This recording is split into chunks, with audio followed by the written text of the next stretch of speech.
Welcome to Long Live Alternative Parties podcast. Today, friends, we have another exciting guest on our podcast like we always do. His name is Ben Heckman, and he's doing exciting things, and he's going to tell us more specifically what exciting things he's doing. So welcome to the podcast, Ben. Thank you for having me, Andrew. I appreciate it. Of course. If we get started by you kindly giving us an introduction to yourself, a brief biographical sketch. Yeah, absolutely. My name is Ben Heckman. I am a 25-year-old marketing manager from Pittsburgh, Pennsylvania, and I am running for mayor of Pittsburgh as a Libertarian. In my personal life, I play a lot of music. I'm in a band, and I work a lot, and I hang out, with my girlfriend and my friends. So that's pretty much the introduction to me. I've been wanting to run for local office as a Libertarian since high school. So for almost a decade now, I've kind of had this idea in the back of my mind that I'd make a good candidate for a local office. I have never been interested in seeking any kind of higher office.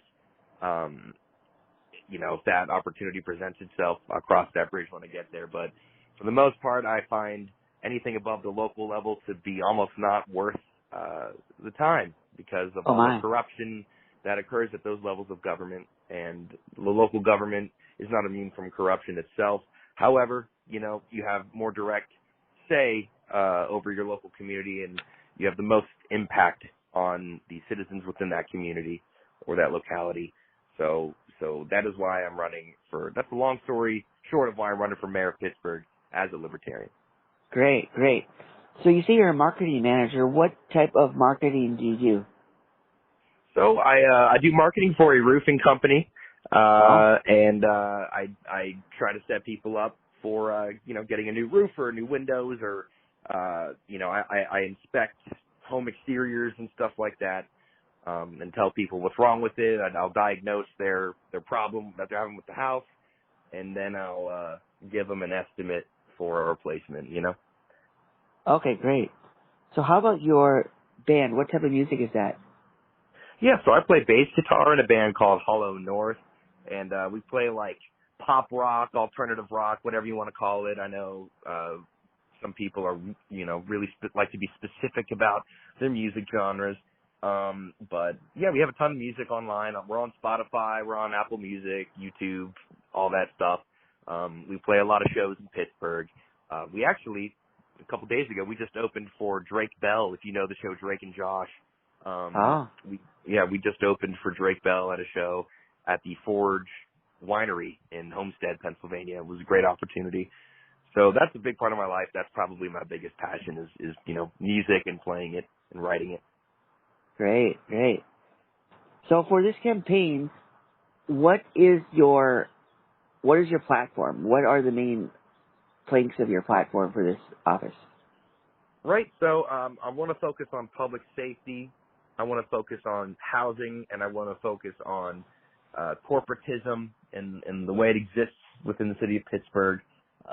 Those are kind of the main focuses of my campaign. So like when it comes to housing, I want to get rid of any kind of barriers that are in the way of building new homes or people of a lower income wanting to acquire new homes or become homeowners.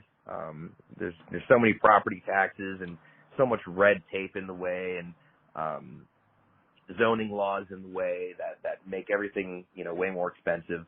And I just kind of want to do away with that. When it comes to public safety, we have the police. The police in Pittsburgh has been an interesting issue lately. We recently started a policy of not policing that much at night anymore, when there's a lot of violent crime taking place. So I don't really understand why we started doing that. I'd like to reverse that. Okay. But overall, when it comes to the police, I am not, to put it lightly, not a fan of the police. I think they have too much power and too much influence over people's lives, and they too often get away with, brutality and unnecessary violence towards peaceful people. And I want to make, I basically want the police to focus on violent crimes and crimes of theft, crimes that actually affect people rather than victimless crimes. Okay. And So it sounds like you're a drug legalization advocate then? 100%. Okay. I know as mayor, I don't really have the authority to legalize drugs, but I can decriminalize drugs. I can nullify state and federal laws.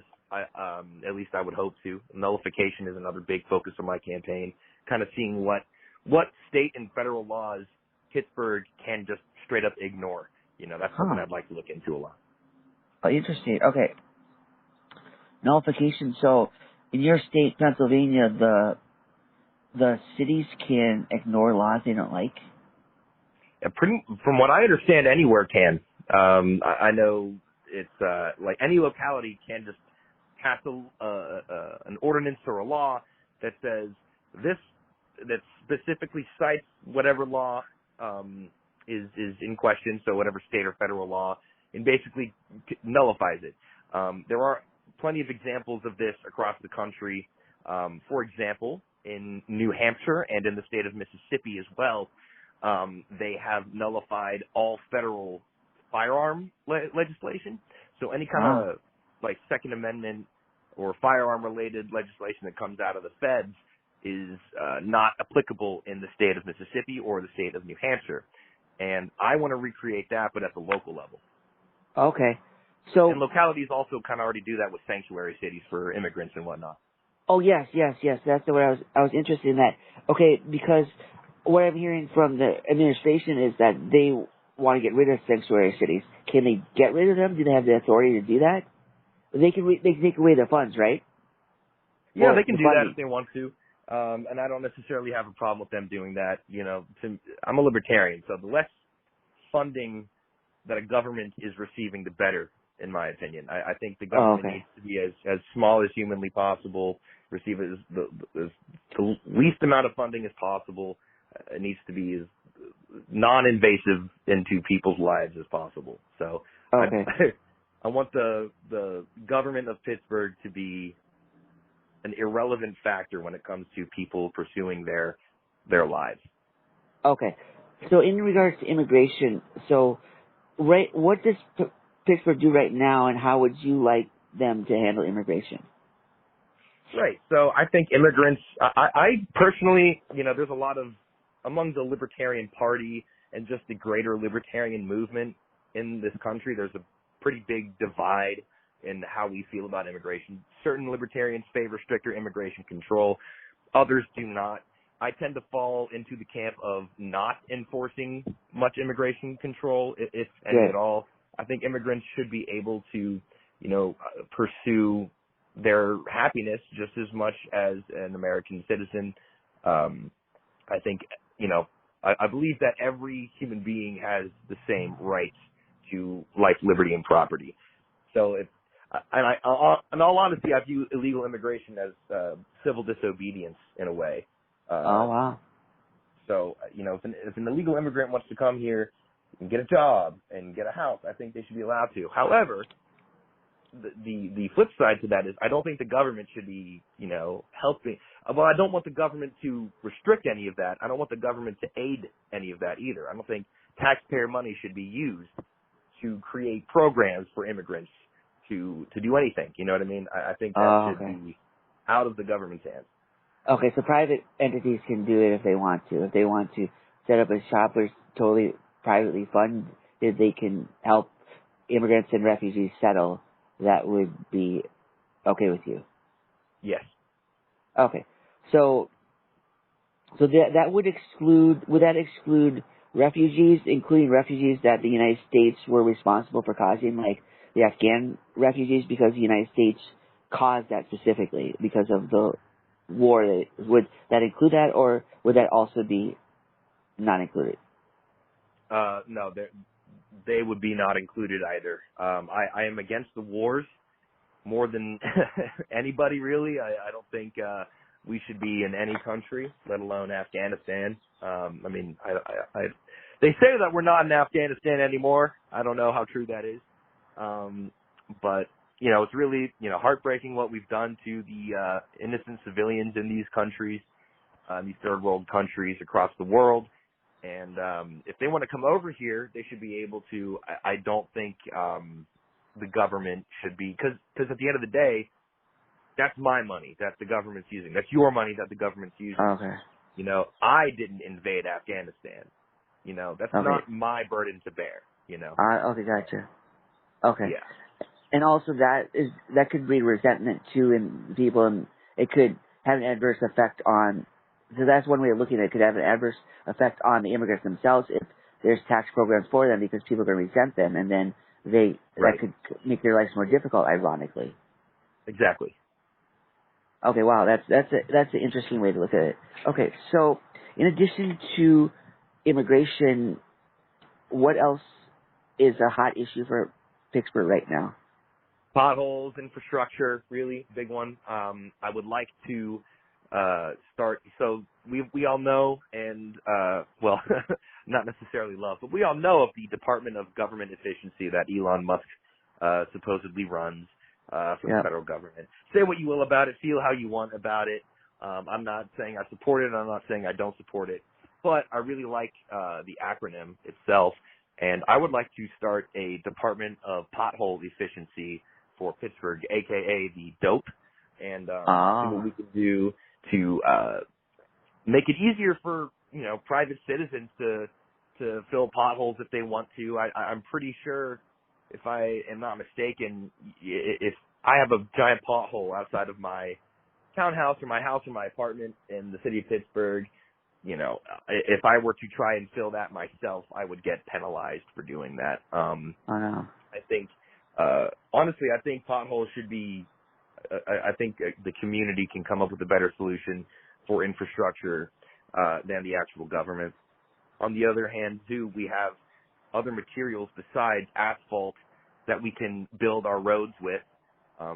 We've had the technology to make significantly more efficient and safer roads for a very long time. We just don't have any governments with the balls to actually kind of instate it. So we have, you know, I forget who put the patent on it, but there's a technology out there that's essentially these carbon fiber blocks that are supposed to be used to make roads. They heat up, they emit light, and they're immune to any kind of cracks or potholes forming because they're made of carbon fiber. And I think it should be easier to really kind of rethink drastically the way we build roads in this city, because that's, from what I hear, just going around talking to people, like the biggest concern. Also, just taxes. The taxes are way too high in this city. Today is tax day. I just finished up doing my local taxes. I literally just got home from sending out my money order to my local government. And, yeah, the local taxes are just insane here. That needs to go down drastically. If possible, I'd like to eliminate it entirely. Oh, wow. Wow. Okay. So, how about, does tax dollars go to the Pittsburgh Steelers? I'm sure some of them do. I'm sure some of it goes to Acrisure Stadium. It used to be Heinz Field. Now it's called the Acrisure Stadium.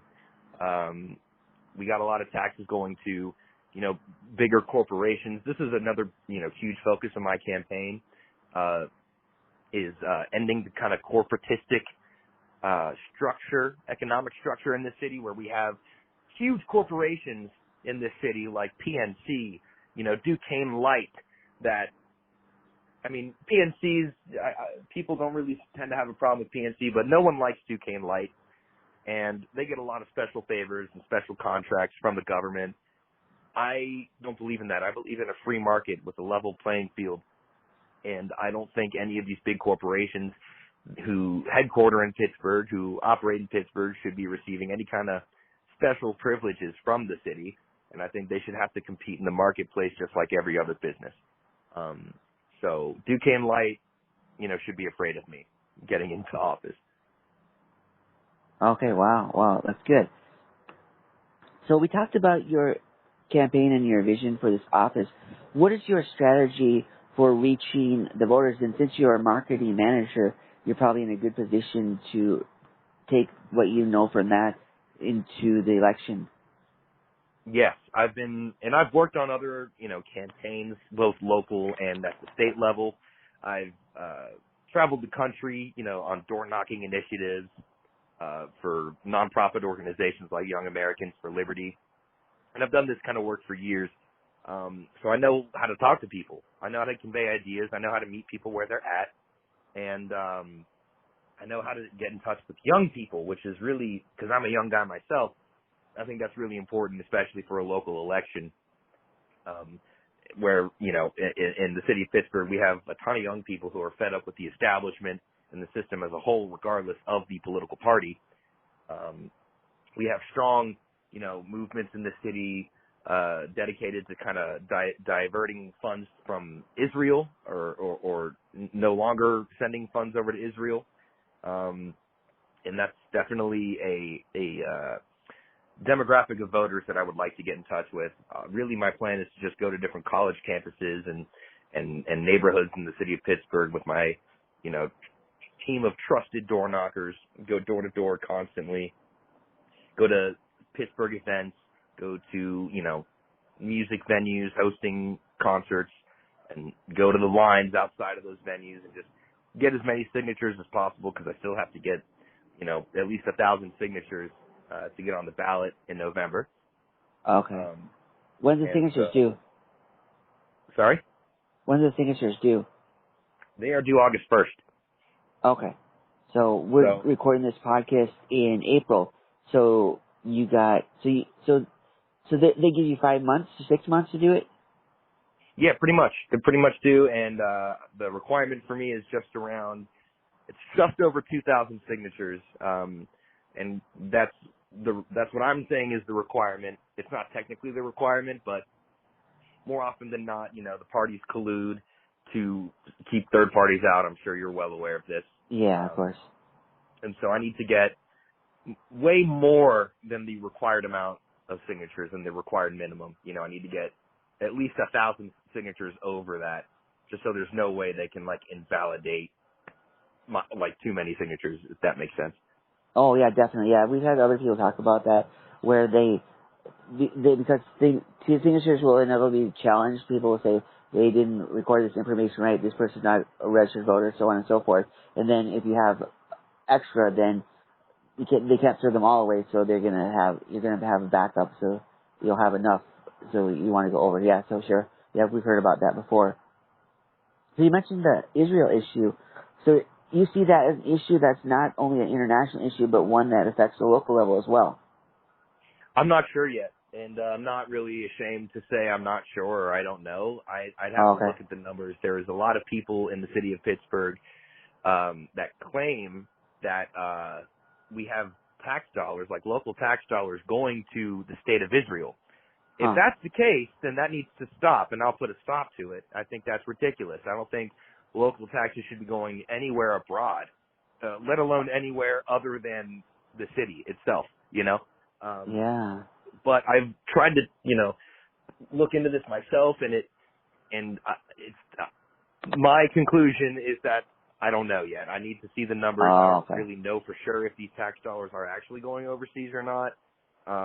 It seems like there are Israeli businesses that operate in the city of Pittsburgh, and that's really all I can find. It seems like the issue might be that these leftists, I'm not a leftist, but these leftists in Pittsburgh just don't want Israeli businesses operating in Pittsburgh. I don't have a problem with that. So if that's the issue, then I'm not going to do anything about it. But if our tax dollars are actually going to the state of Israel, then that's something I need to put an end to immediately. Okay, so these leftists are concerned about Israeli companies that are doing business, that are situated in Israel, yet they have local businesses that are affiliated with them in Pittsburgh. The article that I was able to dig up, that's what it seemed to say. It didn't seem to say that our taxes were actually going overseas. So that's what it seems like. I have to really, look at the numbers, like I said, on that one. But I don't support, just as a rule of thumb, I do not support sending funds overseas at all. I don't support any kind of foreign aid. And I think if if we're gonna do anything with tax dollars in this city, they have to go into the city. Obviously, as a libertarian, I'd like to reduce the amount of tax revenue as much as possible, but whatever tax revenue that I cannot get rid of is going to go to the city, not Israel. Oh, great. Yeah, sure. Perfect. Okay, so Pittsburgh is known for its steel. So given that, and libertarians, I've known some libertarians to support Trump, yet right now some would argue that tariffs are very anti-libertarian. So how do you operate with that in the city of Pittsburgh, given its historical production of an emphasis on steel? Yeah, I mean, the steel industry needs to be as deregulated as possible. I believe that tariffs are a tax. I do not support tariffs at all. I think it's an economically illiterate socialist policy, and I have denounced the Trump tariffs many times publicly, and I will continue to do so. I'm strongly against tariffs, and I do believe they are hurting the industry.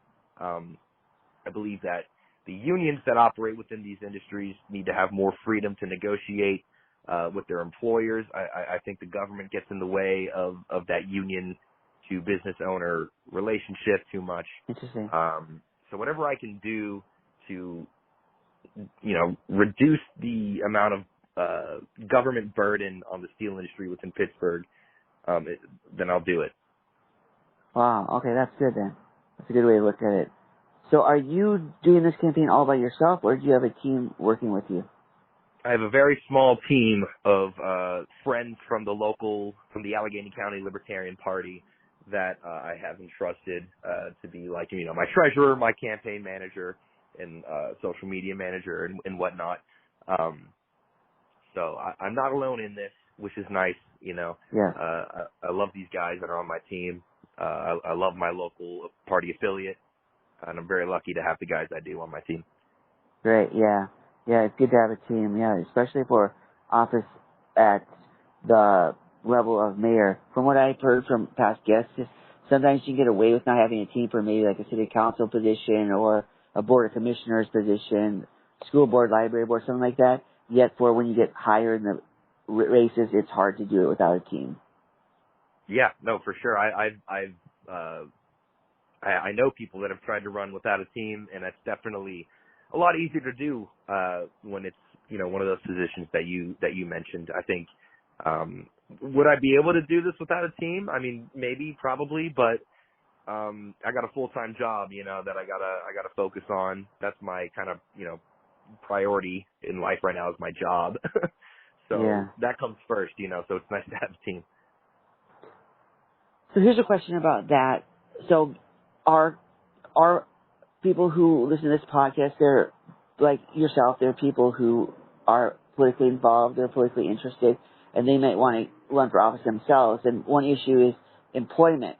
Their employer may have an issue with that. So it sounds like you were able to navigate it well. What tips do you have for people that want to run for office and yet still not get on the bad side of their employer, if they have an employer, that is, assuming that they don't have their own business? Yeah, so I would say get a job in marketing or sales. I've had a couple marketing and sales jobs over the past couple years, and I've been planning this run for a little bit, so I've been having these conversations. I've had this conversation about running for office with more than one employer, and they've all been very cool with it as long as it doesn't interfere with my work life.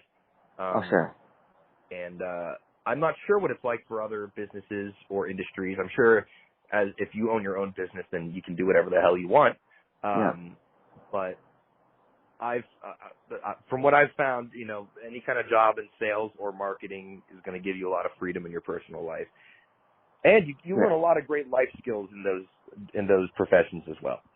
Yeah, I bet. Yeah, I bet it sounds like it's something directly transferable to running for office. Absolutely, it is. Great.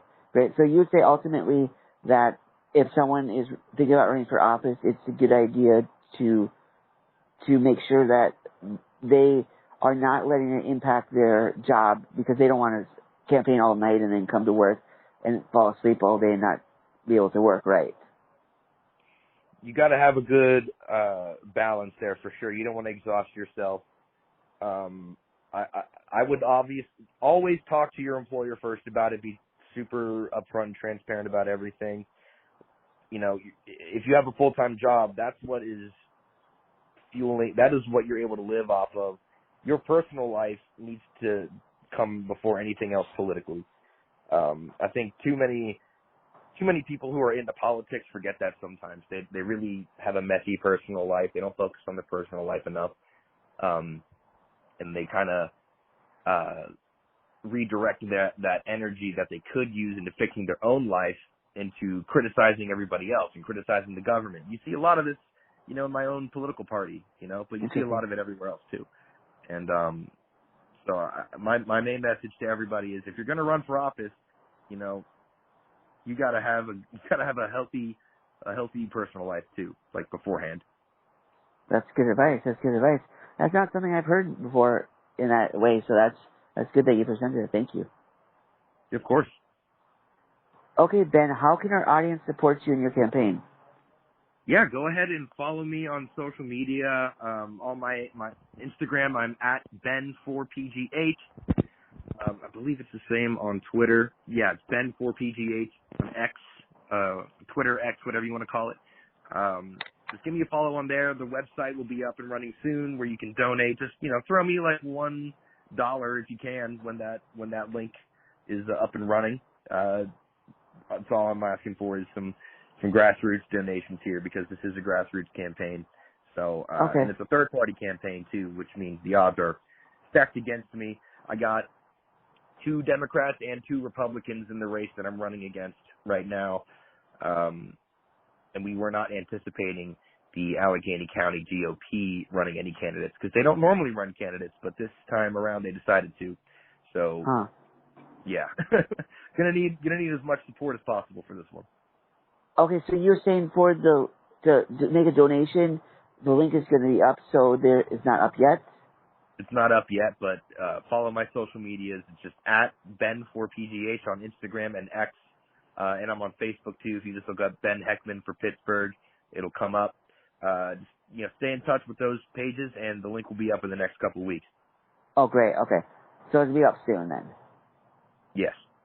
Great. Ben, thank you for coming on the podcast today and talking about your campaign.